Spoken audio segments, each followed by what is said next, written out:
তো ভালোবাসি তোকে। লিখেছেন সালমা চৌধুরী। পার্ট 1। 7 বছর পর বাড়ি ফিরছে খান বংশের বড় ছেলে সাজ্জাতুল খান আবির। বাড়ি ফিরছে বললে ভুল হবে, বিদেশ থেকে দেশে ফিরছে আবির। এই 7 বছরে খান বাড়িতে ঘটে গেছে অনেক ঘটনা, যার সাথে সশরীরে যুক্ত নেই আবির। তবে আত্মিকভাবে প্রতিটা ঘটনায় জড়িয়ে আছে সে। আবিরের বাবা চাচা 3 জন। আবিরের বাবা সবার বড়, নাম আলী আহমেদ খান। তানভীরের বাবা মেজো, নাম মোজাম্মেল খান। ছোট চাচুর নাম ইকবাল খান। আবিরের তার বাবা মায়ের একমাত্র সন্তান। মেজো চাচা মানে মোজাম্মেল খানের এক ছেলে এক মেয়ে। ছেলের নাম তানভীর খান, মেয়ের নাম মাহাদিবা খান মেঘ। ছোট চাচার এক মেয়ে এক ছেলে, মিম আর আদি। এখনো তারা এলাকার যৌথ পরিবারগুলোর মধ্যে শ্রেষ্ঠ। বাড়ির সকলের প্রাণ যেন একসাথে বাঁধা। 5 ভাই বোনের মধ্যে আবির সকলের চোখের মণি। আবিরের জন্মের পর তার বাবা মা দ্বিতীয় সন্তান নেওয়ায় চিন্তাই করেননি। এইচএসসি পরীক্ষা পর্যন্ত বাড়িতেই ছিল সবার নয়নের মণি। আবিরের চাঞ্চল্যে মেতে থাকতো খানবাড়ি। আচমকা যেন পরিবেশটা পাল্টে গিয়েছিল। 18 বছর বয়সে আবিরের হঠাৎ করে স্কলারশিপে বিদেশ পড়তে যাওয়া বাড়ির সকলের সাথে শারীরিকভাবে যেমন দূরত্ব বেড়েছিল, তেমনি দূরত্ব বেড়েছে মানসিকতার। 7 বছর পূর্বে আবিরের সাথে বর্তমানের আবিরের আকাশ পাতাল পার্থক্য। দেখেও চেনার উপায় নেই। 6 ফুট লম্বা ছেলেটা, গায়ের রং শ্যামলা, গাল ভর্তি চাপদাড়ি, চুলের স্টাইল কোনো নায়কের থেকে কম না। তার ফ্যাশন আর লুকে যে কোনো মেয়ে এক দেখাতেই প্রেমে পড়তে বাধ্য। প্লেনে বসে আবির অবিলীলায় ভেবে যাচ্ছে অতীতের ফেলে আসা স্মৃতিগুলো। সেই চাঞ্চল্যকর মুহূর্তগুলো এখন শুধুই স্মৃতির পাতায়। মাকে রেখে এসেছিল সেই যৌবনের প্রথম দিকে, যখন তার বয়স ছিল 18। সেই সময় মাই ছিল তার একমাত্র বন্ধু। আজ সে 24 বছরের যুবক।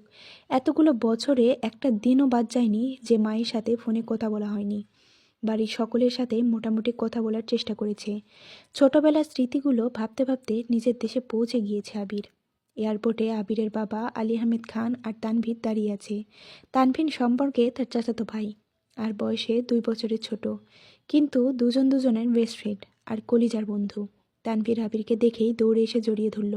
এই 7 বছরে একবারের জন্য বাড়ি ফিরেনি আবির, তবে প্রতিনিয়ত কথা হয় আবিরের। আবির তার আব্বুকে সালাম দিয়ে জড়িয়ে ধরে। তারপর বাড়ি ফিরে 3 জন। বাড়িতে যেন হই হই রই রই ব্যাপার। তবে হবে নাই বা কেন?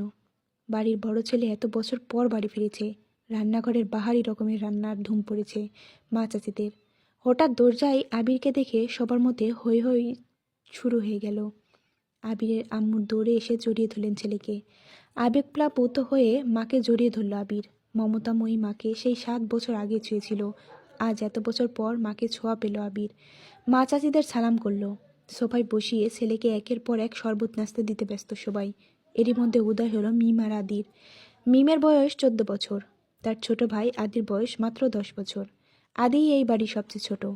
আবির যখন দেশে ফিরেছিল তখন আদির বয়স ছিল 3 বছর মাত্র। ভিডিও কলে দেখতে দেখতে ভাইকে সে একটু একটু চেনে। দৌড়ে এসে জড়িয়ে ধরেছে ভাইকে। আবিরও জড়িয়ে ধরেছে আদিকে। মিমও আবিরের পাশে বসেছে। খোশ গল্প করছে সবাই মিলে। আদি জিজ্ঞেস করছে, ভাইয়া আমার জন্য কি এনেছো? আবির যেই না উঠতে যাবে, মা চাচিরা উঠতে দিচ্ছে না। আগে শরবত খাবি, তারপর উঠবি। আবির তানভীরের দিকে তাকিয়ে বলল, ওই লাগেজটা নিয়ে আয় তো। তানভীর একটা লাগেজ টান দিতে যাবে, আবির আচমকা বসা থেকে দাঁড়িয়ে, ওইটাতে ছবি না। তানভীর সহ বাড়ির সকলেই যেন অবাক হয়ে গেল। আবির আবার ঠান্ডা মাথায় বলল, পাশে লাগেজটা নিয়ে আয়।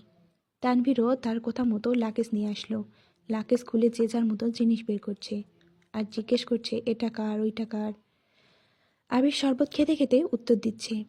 আদির জন্য বিদেশি দামি দামি খেলনা, মিমের জন্য ড্রেস, কসমেটিক্সের বক্স, মাকে কাকিদের জন্য অনেক গিফট, তানভীরের জন্য মোবাইল এবং ল্যাপটপ, অন্যান্য গিফট। আলাদা আরেকটা ল্যাপটপ আছে। মিম জিজ্ঞেস করছে, ভাইয়া এই ল্যাপটপটা কি তোমার? আবির উত্তর দেয়, না, এটা মেঘের। মেঘের মা হালিমা খান জিজ্ঞেস করলেন, মেঘের ল্যাপটপ কি দরকার বাবা? আবির, ওর তো এইচএসসি পরীক্ষা শেষ, সামনে অ্যাডমিশন টেস্ট আছে, অনেক কিছু জানার বা পড়ার দরকার আছে। মোবাইল দেখে পড়ার থেকে ল্যাপটপে সুবিধা হবে, তাই নিয়ে আসলাম। মিম, আমার জন্য নিয়ে আসতে একটা। আবির অবলীলায় হেসে উত্তর দেয়, তোর 18 বছর বয়স হলে তোকেও কিনে দেব, চিন্তা করিস না। মিম খুশিতে গদগদ হয়ে বলে, ধন্যবাদ ভাইয়া। বাড়ির হইচই শুনে ঘর থেকে বের হলেন ছোট চাচা ইকবাল খান। আবির চাচ্চুকে দেখেই সালাম করতে চাই। চাচ্চু বাধা দিয়ে জড়িয়ে ধরেন ভাতিজাকে। ইকবাল খান বাড়ির সকলের দিকে এক পলক তাকিয়ে নরম সুরে বললেন, এতদিনে এই বাড়িটা পরিপূর্ণ হলো। ইকবাল খানের জন্য আনা উপহার আবির নিজের হাতেই চাচ্চুকে দিল। বাকিদের জিনিসগুলো একটা একটা একটা করে দিল আবির। মেজো চাচ্চু মানে মোজাম্মেল খান বাসায় নেই, তাই ওনার জন্য আনা গিফট যত্ন করে রেখে দিল আবির। লাগেজে পড়ে আছে একটা বক্স, যেটা রেপিং পেপারে মোড়ানো, আর একটা শপিং ব্যাগ। আদি জিজ্ঞেস করছে, ভাইয়া ওইটা কার? আবির ল্যাপটপের পাশে বক্স আর শপিং ব্যাগটা রেখে উত্তর করল, এগুলো মেঘকে দিয়ে দিও, আমি রুমে যাচ্ছি। ইকবাল খান এক পলক সবার দিকে তাকিয়ে জিজ্ঞেস করলো, মেঘ কোথায়? হালিমা খান উত্তর দিলেন, ও তো কোচিংয়ে গেছে, এতক্ষণে চলে আসার কথা। আবির বাকি দুটা লাকেজ নিয়ে উঠতে চাচ্ছিল, হঠাৎ পিছন ফিরে মায়ের দিকে তাকিয়ে প্রশ্ন করল, আমি কোন রুমে থাকবো? ছেলের এমন প্রশ্নের জন্য মা মালিহা খান হতভম্ব হয়ে পড়লেন। তৎক্ষণাৎ স্বাভাবিক হয়ে উত্তর করলেন, তোর রুম তো তোরই আছে, আজ সকালেই পরিষ্কার করা হয়েছে। আবির কোনো কথা না বলে দুই লাকেজ নিয়ে উঠতে গেলে তানভীর এগিয়ে আসে। আমায় দাও, আমি নিয়ে যাচ্ছি।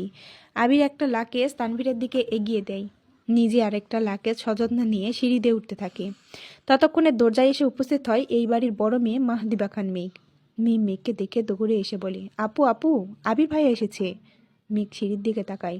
লম্বা স্বাস্থ্যবান সুপুরুষ দেহী একজন হাতে লাকেজ নিয়ে সিঁড়ি দিয়ে উঠছে, শুধু পিছনটা দেখা যাচ্ছে। মেঘ ভিতরে ঢুকে সবার হাতে গিফট দেখে এদিক সেদিক তাকায়। ততক্ষণে আবির নিজের রুমে চলে গিয়েছে। মেঘের মা হালিমা খান মেয়ের দিকে এগিয়ে এসে, তোর জন্য গিফট এনেছে। মেঘ তাকিয়ে বলে, কি গিফট? সোফায় রাখা ল্যাপটপের দিকে চোখ পড়ে মেঘের, ছুটে যায় ল্যাপটপের কাছে। এটা কি আমার? মিম, হ্যাঁ আপু, এটা তোমার। বক্সটা আর শপিং ব্যাগটাও তোমার। ল্যাপটপটা ঘুরিয়ে ফিরিয়ে দেখছে মেঘ, যেন আকাশ কুসুম কিছু পেয়ে গেছে। তারপর শপিং ব্যাগটা একটু খুলে দেখলো দুটো ড্রেস মনে হচ্ছে।